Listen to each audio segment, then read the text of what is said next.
চাইলে আমি তোদের এখনই মারতে পারি, কিন্তু তোদের আমি এক নতুন স্টাইলে মারবো। কেন ভাই, আমরা কি অপরাধ করেছি? ভগবানের কাছে এত পুণ্য নেই, তোদের কাছে যত পাপ আছে। এসপি কে মেরে সকাল থেকে ফুর্তি করছিস, এখন এমন একটা ম্যাজিক দেখাবো যাতে তোদের এই ফুর্তিওয়ালা থোবড়াগুলো না বাসি সিঙ্গারার মতো হয়ে যাবে। শুভঙ্কর,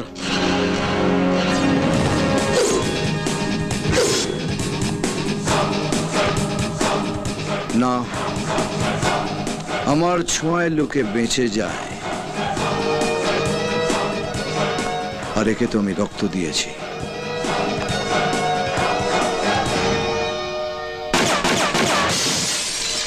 এতদিন তোরা পাবলিককে টার্গেট করেছিস, এখন থেকে তোরা পাবলিকের টার্গেট।